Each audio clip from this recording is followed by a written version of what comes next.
Добрый день, мои дорогие друзья! Вы на канале Астрология доступна каждому. Меня зовут Оксана Семенович, я автор и ведущая этого канала, я ведический астролог. И тема нашего с вами сегодняшнего видео — это прогноз на июнь 2025 года для восходящих скорпионов.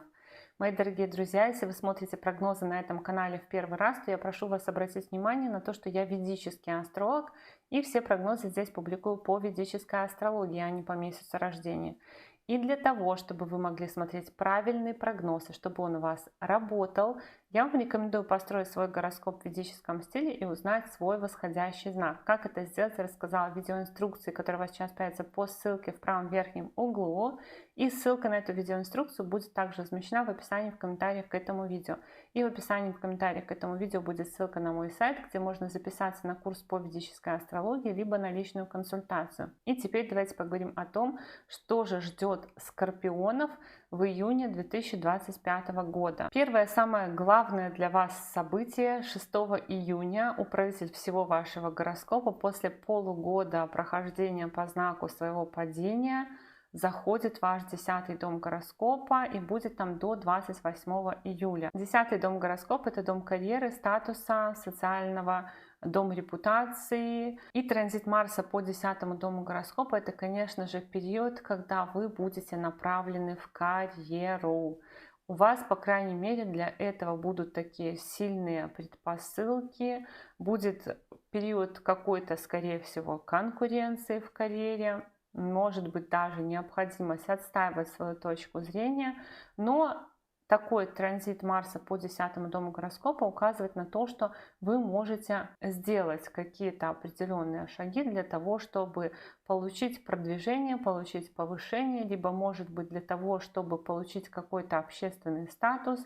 И я напомню, что общественные статусы бывают разными. Это может быть стать родителями, это может быть жениться, это может быть получить вид на жительство, это может быть выйти на пенсию, это может быть устроиться на работу. Я не говорю, что этот транзит хорош для устройства на работу, скорее этот транзит хорош для того, чтобы заявлять о себе, для того, чтобы конкурировать, для того, чтобы, может быть, где-то побеждать и так далее. У некоторых скорпионов во время этого транзита может быть такое, что действительно кто-то, какие-то недоброжелатели могут вмешиваться в вашу работу, какие-то люди, которые вам чего-то хотят насолить, либо которые считают, что они знают лучше вас.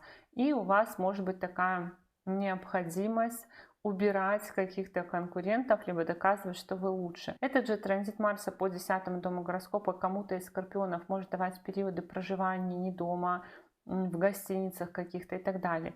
У кого-то, кто действительно на госслужбе, такой транзит может давать повышение, либо вообще период, когда вам нужно будет служить в работе. То есть, например, даже если вы руководитель, вы можете заняться какой-то общественной деятельностью, пойти, например, волонтерить или что-то такое делать. То есть какой-то период служения тоже будет. Может быть еще такое, что нужно будет в работе, знаете, разбирать какие-то ошибки, исправлять какие-то ошибки, исправлять чьи-то косяки, например. То есть достаточно активно, если вы работаете, то достаточно активно может быть в работе у вас необходимость вот какого-то такой работы по настройке, по исправлению, по созданию, по строительству чего-то, какой-то созидательный процесс, либо исправительный процесс. И в этот же день, 6 июня, Меркурий зайдет в ваш 8-й дом гороскопа и будет там до 22 июня. И вот что интересно, транзит Марса по 10-му дому гороскопа, и при этом Меркурий будет идти по 8-му дому гороскопа, дому кризисов, дому рисков, дому тайн, дому эзотерики, дому психологии, дому различных страховок, налогов, чужих денег и так далее. Транзит Меркурия по 8-му дому гороскопа вообще может указывать на то, что в этот период вам нужно будет, знаете так, что-то начать заново. И это начать заново может быть таким, как будто бы вы обнуляетесь, либо вспоминаете те навыки, которые у вас были и которыми вы давно не пользовались. Это как если бы вы, например, научились когда-то ездить на велосипеде и сейчас будете на него садиться спустя много лет без практики. Вот это вот такая вот похожая история может быть у вас. Какое-то обнуление достижений, когда вам нужно что-то вспомнить, что-то начать заново. Помимо этого, транзит Меркурия по 8-му дому гороскопа в целом может повысить ваш интерес к темам тайн, к темам каких-то интриг, к темам каких-то скандалов, к темам психологии, страховки, наследства. Может быть, что-то выяснять, может быть, изучать какую-то информацию, как, например, там, компенсацию налога вернуть, как получить страховку какую-то и так далее. И в целом может быть еще какое-то вот обсуждение сплетен и все в таком духе, то есть вот какие-то тайные переговоры, тайные интриги. Помимо этого есть тенденция на то, что вы можете получить какое-то тайное покровительство, либо какую-то неожиданную выплату. Но будьте внимательны, потому что это же еще и тенденция на какие-то такие истории, когда вы можете получить и м, штрафы, и какие-то такие вещи. То есть в случае с законом нужно быть очень внимательными, законопослушными, соблюдать все правила, не переходить дорогу на красный свет и так далее. Но я напомню, что у вас уже в мае в 8-й дом гороскопа на год зашел Юпитер, и в районе 7-9 июня будет соединение Меркурия и Юпитера в вашем 8-м доме гороскопа. Две планеты знаний будут соединяться в доме тайн. Во-первых, вы, может быть, получите какую-то информацию тайную, значимую, либо вы, может быть, действительно начнете изучать что-то тайное. Но у вас в вашем гороскопе Меркурий и Юпитер управляют двумя ваших домов денег.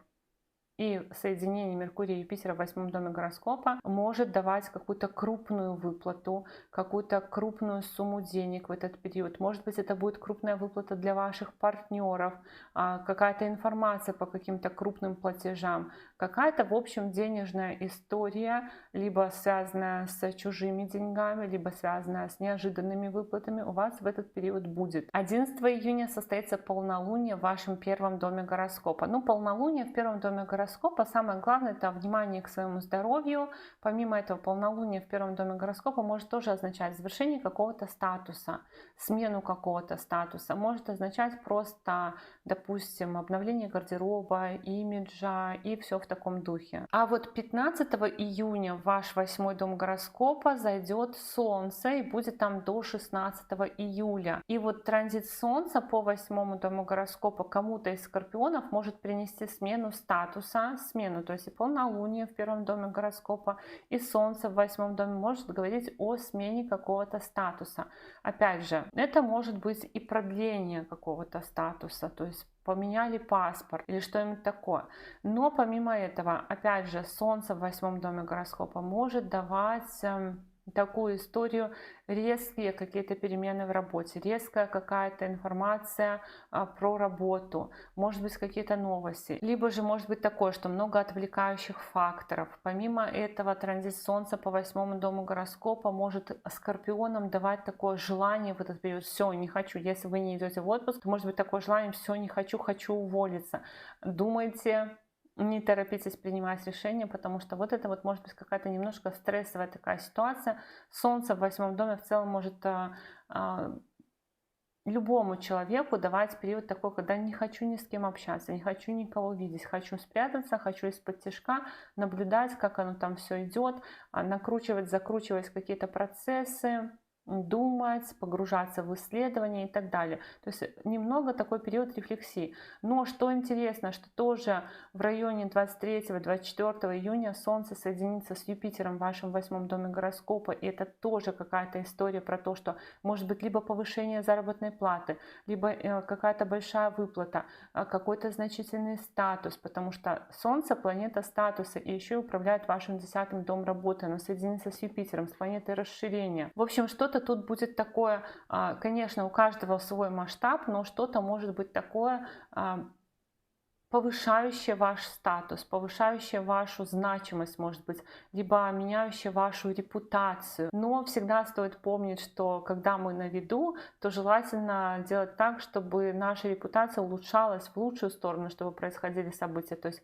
следить за языком, следить за тем, что мы делаем, следить за тем, как мы себя подаем, что транслируем и так далее. Потому что эти периоды, они могут давать очень хороший взлет для скорпионов, у каждого свой масштаб, но тем не менее, либо ваша общественная позиция улучшится, да, если вы не работаете с уважением, там кто-то скажет, что вы вот что-то сделали правильно, либо прям в работе вас там поставят на карандаш, кандидат на повышение, либо что-нибудь такое.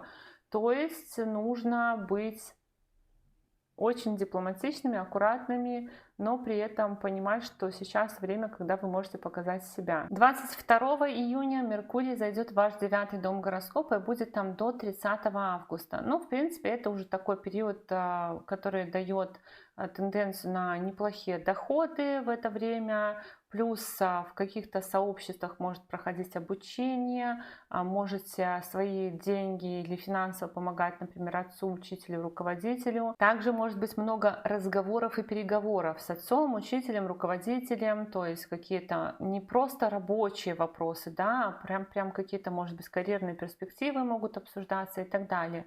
Либо, может быть, вы репетитора будете искать, либо, может быть, вы будете какое-то путешествие обсуждать, искать, либо вы, может быть, будете поступать куда-то. Есть еще тенденция на тайные договоренности с отцом, учителем, руководителем, то есть какие-то тайны, которые должны быть скрыты. Но у кого-то может быть такая резкая смена руководителя, резкая смена учителя, репетитора, что-нибудь в таком духе. 25 июня состоится новолуние в вашем 8-м доме гороскопа, и это новолуние в вашем 8-м доме гороскопа тоже какое-то очень денежное, либо очень какое-то финансово дающее вам помощь от других людей. В целом новолуние в 8-м доме гороскопа – это выявление каких-то тайн, может быть, прояснение каких-то ситуаций. Но это новолуние у нас будет происходить при соединении Солнца, Луны и Юпитера. В целом Луна и Юпитер создают такую очень хорошую комбинацию гаджи кешри йога, йога счастливчика. И это йога счастливчика с управителем дома денег, то есть какие-то могут быть действительно у вас в неожиданные, опять же, выплаты, неожиданные какие-то новости, либо может быть информация про какие-то подарки, про какое-то покровительство или что-нибудь в таком роде. То есть новолуние в 8-м доме гороскопа может дать вам какую-то неожиданность и, скорее всего, очень приятную. А 29 июня в ваш 7-й дом гороскопа зайдет Венера и будет там до 26 июля. И транзит Венеры по 7-му дому гороскопа – это прекрасный период для того, чтобы налаживать отношения в личной жизни, налаживать партнерские связи, может быть, заключать какие-то соглашения, договариваться, искать, знакомиться, если вы не в отношениях.